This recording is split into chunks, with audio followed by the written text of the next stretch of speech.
کریم صلی اللہ علیہ وسلم کا ارشاد ہے، ہمیں یہ اپنی زندگی میں یاد بھی رکھنا چاہیے، اپنی اولادوں کو پڑھانا بھی چاہیے، اور اس بات کا احساس دلانا چاہیے کہ رسول اللہ صلی اللہ علیہ وسلم کی اس پیشین گوئی کے مصداق ہم بن گئے تو برباد ہو جائیں گے۔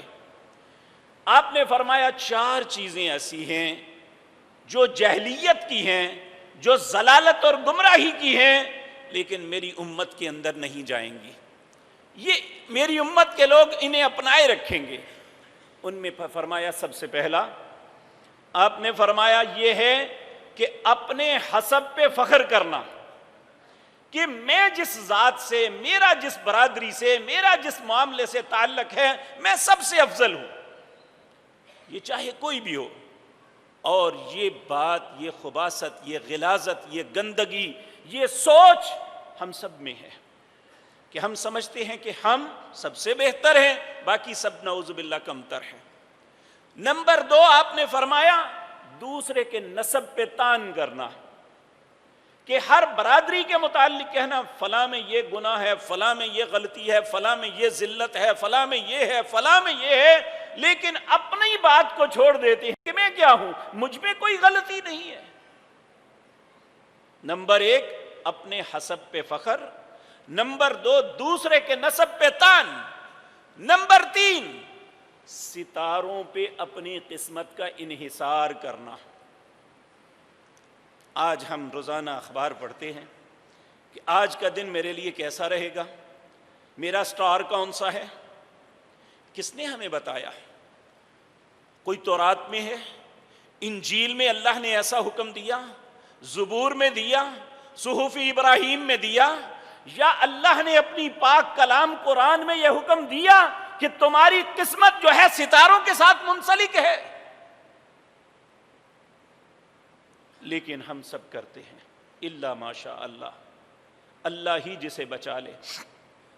اور یقین جانیے اکثر و بیشتر نہ بھی چاہتے ہوئے اگر نظر سے وہ گزر جائے نا، تو اس میں لکھا ہو آج کے دن تمہارے لیے مبارک نہیں ہے، تو ہم بڑی احتیاط سے وہ دن گزارتے ہیں کہ یہ نامبارک نہ ہو جائے۔ اسی کا نام شرک ہے۔ ہم اپنی ہر نماز کے بعد اللہ رب العزت کے ایک یقین دلاتے ہیں۔ اصل میں بات یہ ہے کہ ہم جس خطے میں رہتے ہیں نا، یہاں فرقہ بندی نے کسی کام کا نہیں چھوڑا۔ ہم صحیح رسول اللہ کی سنت طریقے کو اپنانے کے لیے تیار نہیں ہیں۔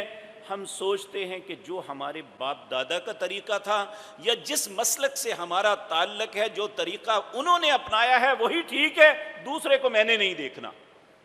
حالانکہ ہمارا مسلک، ہمارے باپ دادا کا نام ہدایت نہیں ہے، ہدایت اللہ اور اس کے رسول کے طریقے کا نام ہے۔ تو نماز کے بعد عمومی طور پہ ہمیں یہ طعنہ دیا جاتا ہے، یہ دعا نہیں کرتے،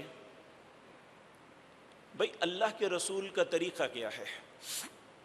آپ نماز کے فوراً بعد کچھ اذکار پڑھتے ہیں، ہم انہیں تو بھول گئے، ہمیں اپنی رسم یاد رہ گئی کہ ہاتھ اٹھائے منہ پہ پھیرے، اس کا نام دعا ہو گیا ہے، جس میں نہ اطمینان ہے، نہ سکون ہے، نہ اللہ کی تعریف ہے، نہ رسول اللہ پہ درود ہے۔ چند کلمات کہہ کے منہ پہ ہاتھ پھیر لینے کا نام دعا بنا لیا، اور جو بات اللہ کے رسول نے سکھائی اسے فراموش کر دیا۔ ان اذکار میں ایک ذکر یہ بھی ہے، سیدنا اللہ اکبر حضرت معاذ بن جبل رضی اللہ تعالی عنہ فرماتے ہیں، اللہ اکبر، حضرت مغیرہ بن شعبہ رضی اللہ تعالی عنہ فرماتے ہیں کہ میرے صاحب جناب محمد الرسول اللہ صلی اللہ علیہ وسلم نے مجھے حکم دیا، فی کل دبر الصلاۃ، اپنی ہر نماز کے بعد جب تم نماز مکمل کر لو تو اللہ کے سامنے اس بات کا اقرار کرنا، اس پہ عقیدہ رکھنا۔ وہ کیا؟ اللہم لا مانع لما اعطیت ولا معطی لما منعت ولا ينفع ذا الجد منک الجد، اے اللہ جسے تو عطا کرنا چاہے اس سے کوئی روک نہیں سکتا، اور جس سے تو روک لے اسے کوئی دے نہیں سکتا، وَلَا يَنْفَعُ ذَا الْجَدِّ مِنْكَ الْجَدِّ، دنیا کا کوئی طاقتور، کوئی مالدار، کوئی صاحب علم، صاحب منصب نہ کسی کا کچھ بگاڑ سکتا ہے نہ سنوار سکتا ہے، اے اللہ جب تک تو نہ چاہے۔ تو پھر یہ کیا عقیدہ ہوا کہ سفر ہمارے لیے منحوس ہے، اس میں ایسا ہوگا، یا ستاروں کی وجہ سے ہماری قسمت بدلتی ہے کہ اگر، بلکہ یہاں تک کہ عقیدے اتنے بگڑ چکے ہیں، ایسے گھروں میں بھی سوال کرتے ہوئے میری مائیں، بہنیں، بیٹیاں یہ سوال کرتی ہیں کہ اللہ نے بیٹا یا بیٹی عطا کیے ہیں اور فلاں تاریخ کو ہوا، اس کا سٹار یہ ہے، اور یہ بتائیں کہ قسمت کے اعتبار سے اس کا نام کون سا ٹھیک رہے گا۔ یہ تو ہندوؤں کا عقیدہ تھا، کس نے مسلمان کو یہ سوچ دی ہے؟ کیوں یہ سب کچھ ہو رہا ہے؟